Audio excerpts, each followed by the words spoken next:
Herkese merhaba. Dünya gündemiyle tekrar birlikteyiz. Bugün konuşacağımız konu Almanya'da yükselen aşırı sağ ve aşırı sağ parti AfD. Yani AfD Almanya için alternatif anlamına geliyor. Türkçesi Almanya için alternatif. Almanca harflerle işte AfD olarak kısaltılıyor. Bu parti çok önemli. Daha doğrusu Almanya'da aşırı sağ, milliyetçilik çok önemli. İkinci Dünya Savaşı'nda biliyorsunuz Almanya çok kötü hatıralar yaşadı ve çok kötü hatıralar yaşattı. Yani hem kendisine yazık etti hem de kendi bünyesinde bulunan azınlıklara ve diğer milletlere çok ciddi sıkıntılar yaşattı.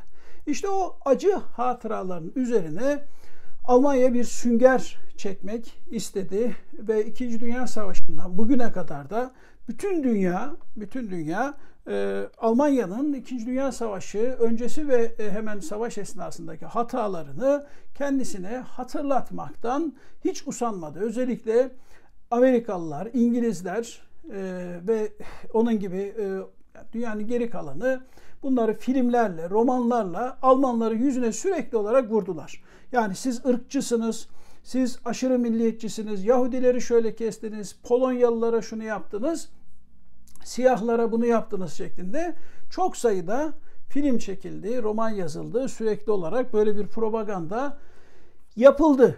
Almanlar da bu aşırı propagandaların altında adeta ezildiler ve Alman Anayasası'nda en büyük suç, en büyük günah olarak aşırı milliyetçilik, Alman milliyetçiliği, ırkçılık ön plana çıktı. Yani Almanya'da olabileceğiniz en kötü şey nedir? Irkçılık. Yani suçlanabileceğiniz en ağır suçlamaların başında ırkçılık geldi. Ama bu adım adım değişiyor mu? İşin açıkçası İkinci Dünya Savaşı'ndan sonra bu günümüzde dünya bir hayli değişti ve değişmeye de devam ediyor. Savaştan hemen sonra Almanya ile Japonya silahsızlandırılmıştı ve dünya barışı için bu iki devletin silahsız kalması, yani demilitarize olması hayati önemde görülüyor idi. Ama Ukrayna Savaşı'ndan sonra yani 2020'lerin dünyasına baktığımız zaman geçmişte Almanya'yı ve Japonya'yı silahsızlandıran devletler bugün ikisine de neden silah almıyorsun? Daha çok silah al, daha çok tank yap, daha çok uçak yap şeklinde baskı yapıyorlar. Ve onlar da daha fazla bu baskılara dayanamıyorlar ve gördüğümüz kadarıyla dünyanın en hızlı silahlanan memleketleri haline geliyorlar. Almanya ve Japonya. İşte bu ortamda Almanya'da aşırı sağın yükselişini de görüyoruz. Enteresan bir gelişme. Ya bir yandan Almanya silahlanıyor, böyle bir ordu, devlet falan şeyine doğru gidiyor. Diğer taraftan Almanya'da bir parti çıkıyor. Yani bu Nazi Almanyası'nın söylediği cümleleri yumuşatarak, günümüz Almanyası'na ters gelmeyecek tarzda söyleyerek yükseliyor. Öyle böyle de değil yani. Küçük bir parti olarak çıkmıştı ortaya. Böyle minnacık bir parti olarak çıkmıştı. Ama bugün geldiğimiz noktada Almanya'nın ikinci partisi olduğu söyleniyor. Yani birinci sırada CDU, Hristiyan Demokratlar var. Hristiyan Demokratlar şu anda muhalefette biliyorsunuz. İkinci sırada AfD'nin olduğu söyleniyor. Yani ırkçı, aşırı sağcı olduğu söylenen Almanya için Alternatif Partisi. Yani Almanya için Alternatif Partisi ile Sosyal Demokratların, şu an iktidarda olan Sosyal Demokratların oylarının hemen hemen aynı olduğu görülüyor. Hatta bir ankette %21 aldığı Almanya için Alternatif Partisi'nin ifade ediliyor. Bu parti nasıl kuruldu, nasıl başladı, bugünlere nasıl geldi? İsterseniz birkaç cümle bunlardan bahsedelim. AfD partisi Avrupa Birliği'ne şüpheyle yaklaşan, Euroskeptik dediğimiz bir siyasi parti olarak ortaya çıktı. Onların söylediği şuydu: ya biz bir takım problemler yaşıyoruz ve bu problemlerin temelinde Avrupa Birliği var. Almanya kazanıyor. Avrupa Birliği'nin başarısızlığı nedeniyle bu kazanılan imkanlar kayboluyor, kaybediliyor yani lüzumsuz yere gidiyor. O nedenle Avrupa Birliği'nin değişmesi gerektiğini söylediler. İlk başta tamamen karşıydılar. Sonra Avrupa Birliği'ni iktidara gelmeleri halinde bir konfederasyona çevireceklerini, Avrupa Milletler Konfederasyonu'na çevireceklerini söylediler. Yani birinci özellikleri Avrupa Birliği'ne karşı olmaları. Avrupa Birliği'nin reform edilemeyeceğini, tamamen yapısının, karakterinin değişmesi gerektiğini söylüyorlar. Avrupa Ulusları Konfederasyonu derken de tabii ki Almanya'nın, Fransa'nın, Danimarka'nın hepsinin daha ulusal politikalar izlemesi gerektiğini, supranasyonel kurumların ortadan kaldırılması gerektiğini söylüyorlar.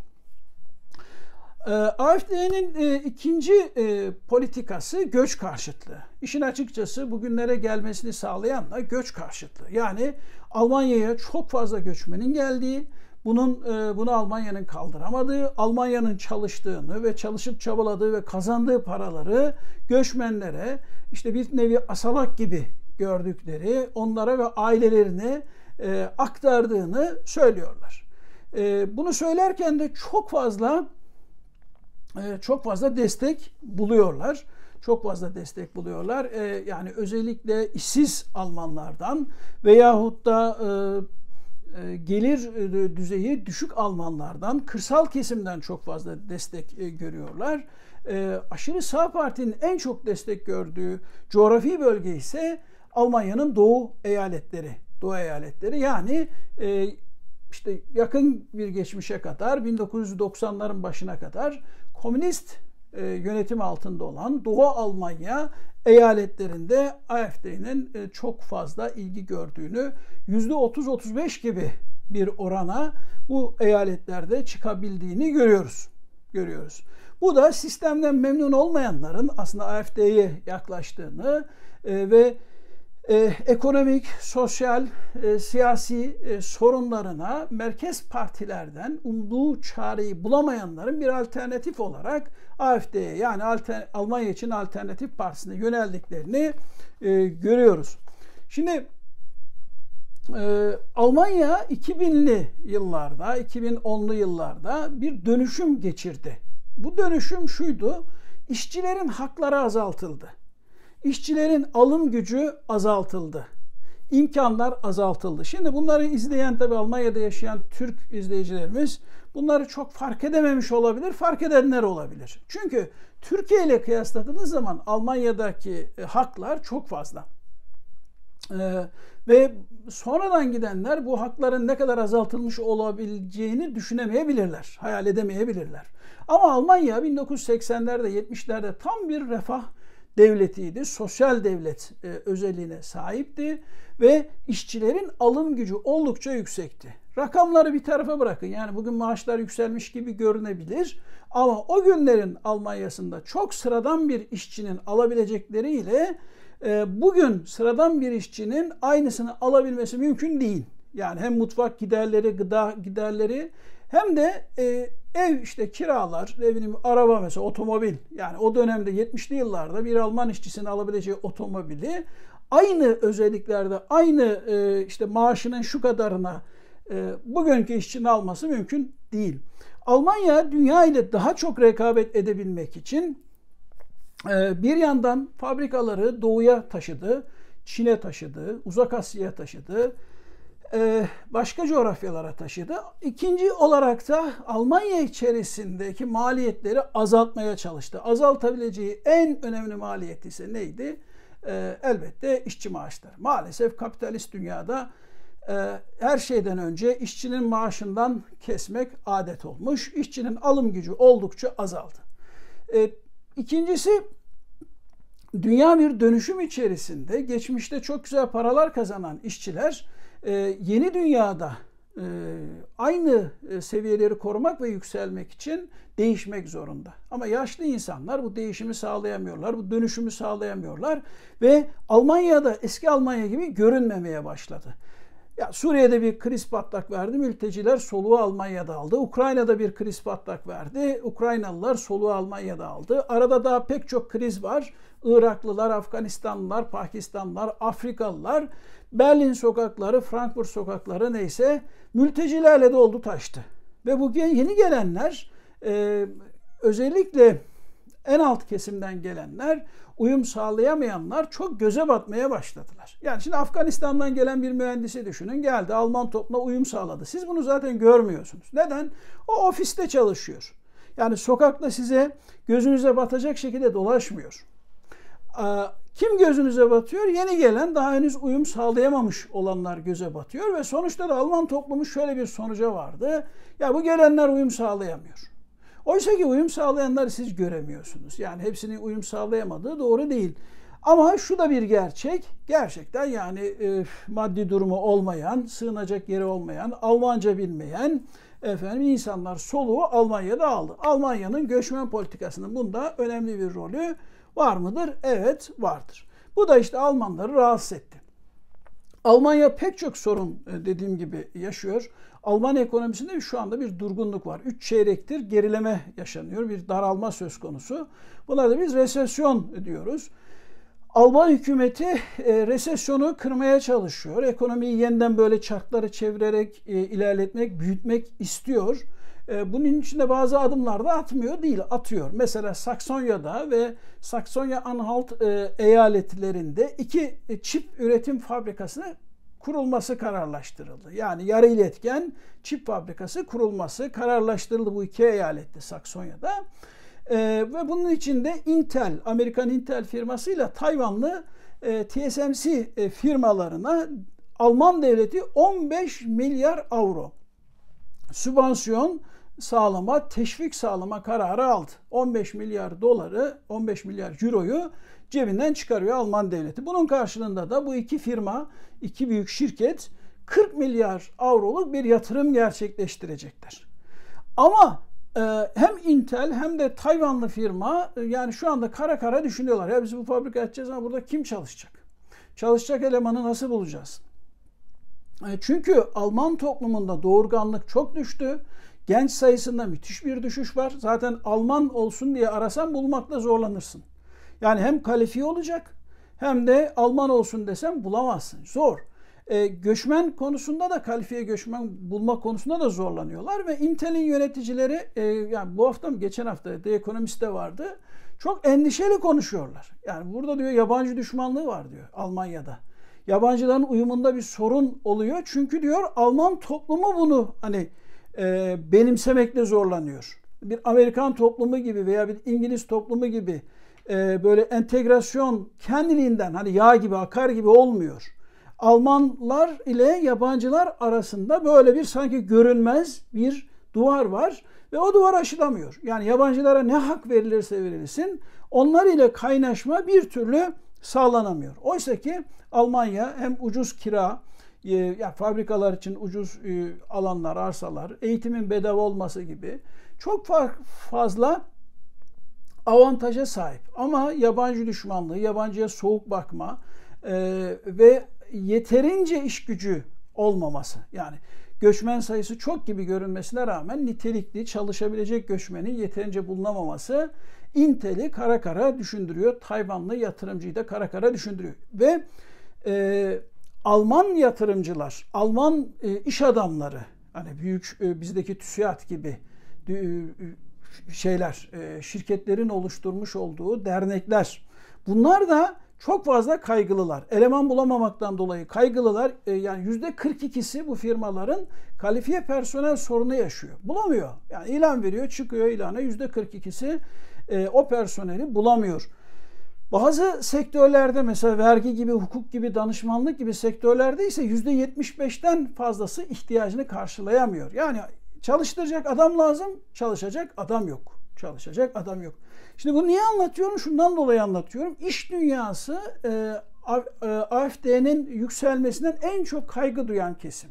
Yani Almanya'da aşırı sağ, göçmen karşıtı, göç karşıtı, yabancı düşmanı, ırkçı bir siyasi partinin yükseliyor olması Alman iş adamlarını ve iş dünyasını kara kara düşündürüyor. Çünkü onların ucuz, kalifiye işçi bulma şansını AfD'nin politikaları baltalamış olacak. Almanya'ya göçü belki de durduracak. Evet, AfD'nin birinci karşı çıktığı şey Avrupa Birliği, ikinci karşı çıktığı yabancılar ve göçmenler demiştik. Üçüncü olarak AfD şuna karşı çıkıyor. İklim değişikliği gibi iddiaları ciddi bulmuyor. Ya iklim falan değiştiği yok diyor. Efendim bu nedenle Yeşiller Partisi'nin özellikle nükleer santralleri kapatması gibi politikalarını Almanya'yı zayıflatan politikalar olarak değerlendiriyor. Ya bu Yeşiller ondan sonra iklim değişikliği, yok işte çevre koruma gibi konuların abartıldığını, buralara çok gereksiz paraların harcandığını, Almanya'yı zayıflatıcı işlerin bu şekilde yapıldığı söyleniyor. Ve bu sözler işini kaybetmiş bir Alman işçiye veyahut da çalıştığı işte eskisi kadar kazanamayan, yeni daha iyi bir işe geçme ihtimali olmayan işçilerin kulağına bunlar hoş geliyor. Bunlar hoş geliyor ve dediğim gibi 3 çeyrektir de Alman ekonomisi daralıyor. Bu yılı yani 2023 yılını da ekonomi gayri safi milli hasılası daralarak geçirecek. Almanya bir sarsıntıdan geçiyor. Yani bu sarsıntı belki Almanya yani arabanın devrildiğini söyleyemeyiz ama taşlı topraklı bir yoldan geçiyor ve bu esnada da insanların düşünceleri çok değişiyor. Kültürel bir değişimden geçiyor Almanya. Ekonomik değişim kültürel değişimi de getiriyor. İçten içe bir kaynama var. Ve bu değişime diğer partiler, sosyal demokratlar ve Hristiyan demokratlar yanıt veremiyorlar. Yeşiller cevap veremiyorlar. Onların politikaları 60'larda 70'lerde kalmış durumda. Böyle rekabetçi olabilmek için, Almanya'yı daha rekabetçi yapabilmek için bazı şeylerden fedakarlık yapıyorlar. Bunu da mecburiyet gibi gösteriyorlar. Bir çıkış yolu göstermiyorlar. İşte burada devreye AfD çıkıyor ve diyor ki ya yeter artık. Yani biz bunların hepsine karşıyız. Diyor ve Alman seçmenine bir kimlik, alternatif kimlik ve bir kültür sunuyor. Ve onlara diyor ki siz Almansınız, gururlanmanız gereken çok şey var. Efendim her şeyi Almanya için yapmamız lazım. Yani Nazilerin aslında geçmişte kullandığı sloganları günümüze adapte ederek AfD insanlara ulaşıyor. Küçük küçük başladılar, büyük büyük gidiyorlar. Yani yükselmeleri şu anda oldukça hızlı. Nisan 2023 raporuna göre AfD'nin üye sayısı 28.500 kadarmış ve bundan 10.000 kadarı aşırı ekstrem sayılan insanlarmış. Kanaatim odur ki bundan 1 yıl sonra, 2 yıl sonra bugün aşırı sayılan, ekstrem sayılan kişilerin de aşırı sayılmayacağını göreceğiz. Yani çünkü yelpazede Alman siyasetinin yelpazesinde bir kayma yaşanıyor. Yani sağdan daha sağa doğru bir kayma var. Daha önce Hristiyan demokratlar yelpazenin sağında onlar vardı. Hristiyan demokratlar vardı. Ama bugün yelpaze genişliyor ve AfD yelpazede sağ tarafa geçen parti oluyor. Dolayısıyla AfD sağ parti olurken Hristiyan demokratlar merkeze daha yakın bir sağ parti olarak kalacak. Ya bugün baktığınızda Alman istihbaratı AfD üyelerini şüpheli gözle bakıyor. Onları izliyor, raporlar tutuyor. Her an işte bir yanlış yapabilecek, aşırı ırkçı faaliyetlerde bulunacak kişiler gibi görüyor. Ama yarın öbür gün AfD'den birisi bakan olursa bu bakış açılarının hepsi değişir. En son bir mitingde, bir gösteride AfD lideri her şey Almanya için sloganını kullanmıştı. Bu da biliyorsunuz Nazi fırtına birliklerinin sloganıydı. Savcı bununla ilgili bir soruşturma açtı, bir suçlamada bulundu. Ama dediğim gibi şuna neredeyse eminim önümüzdeki yıl veya daha sonraki yıllarda her şey Almanya için sloganı son derece rutin bir şeye dönecek. Her yere belki sticker şeklinde bile bunları asacaklar. AfD Almanya'daki bütün suçları, kriminal vakaların büyük çoğunluğunu yabancıların işlediğini iddia ediyor, göçmenlerin işlediğini iddia ediyor. Bu aslında çok da yabancı değil. Yani Türkiye'de de böyle iddiaları olan bazı gruplar söz konusu. Almanya'da da bu çok kolay bir aslında siyaset şekli, bir günah keçisi yaratma. bütün suçları göçmenler işliyor dersiniz ve bütün diğer yanlışları, eksikleri de oraya bağlarsınız. Ben iktidara gelince göçmenleri göndereceğim. Siz de daha iyi maaş alacaksınız. Eviniz daha büyük olacak. Efendim, çocuğunuza daha iyi bir gelecek sunabileceksiniz. Ya bunları söylediğiniz zaman insanlara ulaşmanız çok daha kolay olabiliyor. AfD işte böyle yapıyor ve başarılı da oluyor. Diğer siyasi partiler yerinde sayarken AfD yükseliyor. Şu anda en aktif partinin Almanya'da AfD olduğunu söylersek çok da yanlış yapmış olmayız. Çünkü AfD'nin milletvekilleri olsun, işte siyasetçileri olsun, temsilcileri hemen hemen her hafta sonu bir şehre gidiyorlar, bir yere gidiyorlar, sağa sola dağılıyorlar. Bar toplantıları yapıyorlar. Bar toplantıları. İşte bira, patates, yani Almanya'nın geleneksel sembolleri nelerse bunların eşliğinde bir barda toplanıp oradaki Almanlara partilerinin politikalarını anlatıyorlar. Olabildiğince sevecen olmaya çalışıyorlar. Standlar kuruyorlar şehirlerin çeşitli yerlerinde. Garlarda, metro istasyonuna giriş çıkışlarında broşürler dağıtıyorlar. Kendilerini anlatmaya çalışıyorlar. Sohbetler düzenliyorlar. Bazı özel salonlarda, konferans salonu gibi yerlerde sohbetler düzenliyorlar. Bunları en iyi yapan partinin AfD olduğunu görüyoruz.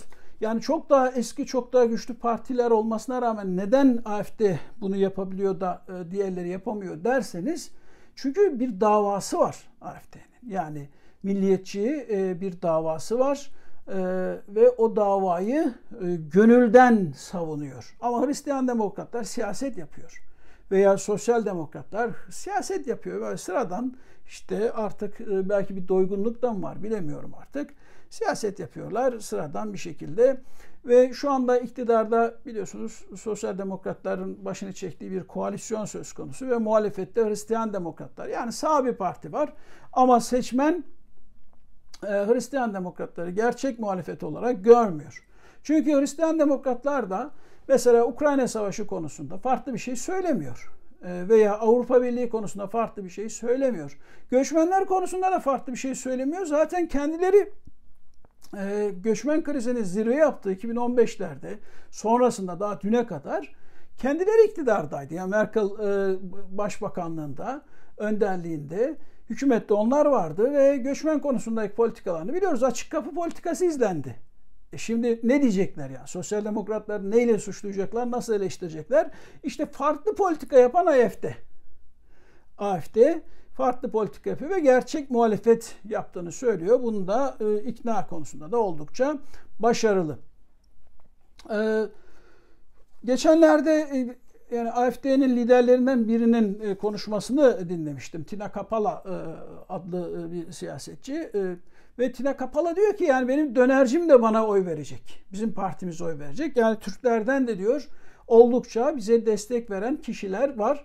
İşin açıkçası geçenlerde ben de hani Almanya'da yaşayan bir Türk'le konuştuğumda neredeyse ben de oy vereceğim AfD'ye, o kadar bıktım diyordu. Ve onunla konuştuğum zaman da aynı şeyleri söylüyor. Yani geçim derdi, gıda fiyatlarının artması ve son dönemde gelen göçmenlerin toplumda oluşturduğu rahatsızlıklar. Yani bir Türk göçmenin, Almanya'da yaşayan bir Türk göçmenin de şikayet ettiği bir şey haline geldi Almanya'ya göçler.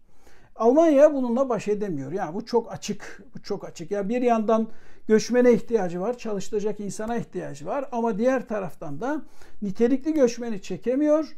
Nitelikli olmayan, yani çalışma açısından nitelikli olmayan göçmeni ise Almanya'ya geldiğinde bunları da çeviremiyor. Almanya belki eski gücüne mi sahip değil bilmiyorum. Bunları hem ekonomik açıdan çevirmekte zorlanıyor hem de sosyal açıdan çevirmekte zorlanıyor. Bu da toplumda çok ciddi sarsıntılara yol açıyor. Yani şu ana kadar söylediklerimizi özetleyecek olur isek Almanya bir dönüşümden geçiyor. Böyle bir taşlı bir yoldan geçer gibi bir takım sarsıntılar yaşıyor. Araba sallanıyor. Ciddi sorunlar var. Ve bu sorunlara çözüm üretmekte merkez partiler zorlanıyor. Bu da aşırı sağın yükselmesine yol açıyor. AfD böyle ortaya çıktı ve bundan da nemalanıyor. Ama önümüzdeki dönemde ne var? AfD'nin kendisi büyük bir soruna dönüşecek. Bir sorunun sonucu olarak ortaya çıktı ama kendisi çok büyük bir soruna dönüşmek üzere. Çünkü AfD'nin ortaya çıkmasıyla birlikte diğer siyasi partiler de daha milliyetçi bir politika izlemek durumunda kalabilirler. Şimdiden başladı bile Hristiyan demokratların söylemlerinde bazı değişiklikler yaşandığını görüyoruz. Hatta Hristiyan demokratlar içerisinde bir iç çekişme, tartışma da söz konusu. Eğer diyorlar biz AfD'nin söylediklerini elinden dilinden almaz, biz kullanmaz isek onlar kullanırlar. İşte Almanya tehlikeye düşer diyorlar. Alman siyaseti kökten, toptan değişecek gibi görünüyor. Yani Almanya'da bir siyasi deprem beklemek gerekiyor. Çok fazla değinmedik. Ona değinerek tamamlayalım. Ukrayna Savaşı kanaatim odur ki Avrupa'daki bütün toplumları etkiledi. Alman toplumunu özellikle etkiledi. Çok fazla bu konu konuşulmuyor. Bakıyorum ben basına, medyaya, Alman basınında da o kadar çok konuşulmuyor. Almanya'yı köklerinden değiştiriyor, değiştirecek. Yani yakın bir zamanda bunun etkilerini daha da çok göreceğiz. AfD de bunlardan bir tanesi. Ukrayna Savaşı'na kesinlikle karşı AfD. Ukrayna'ya yardım gönderilmesini istemiyor. O paraların oraya akmaması gerekir diyor. Hatta Rusya'ya karşı da bir sempati duyuyor. Savaş uzadıkça ve Avrupa ekonomilerini, Almanya'nın ekonomisini savaşın bozduğu yönündeki algılar kuvvetlenirse, ki öyle olacağı benziyor, AfD bu konuyu daha çok gündeme getirecektir ve seçmenden de çok daha fazla destek alacaktır maalesef. Şu anda Thüringen'de bir bölge yöneticisi ve Saksonya-Anhalt eyaletinde de küçük bir belediyeye sahipler ama ilk seçimde çok daha fazlasına sahip olacakları açık gibi görünüyor. Maalesef tablo böyle. Almanya kaynıyor. Sonraki programlarımızda çokça konuşacağımız bir durum gibi görünüyor. Bugünlük bu kadar. İzlediğiniz için çok teşekkür ediyorum. Bir sonraki yayınımızda görüşmek ümidiyle esen kalınız, sağlıcakla kalınız.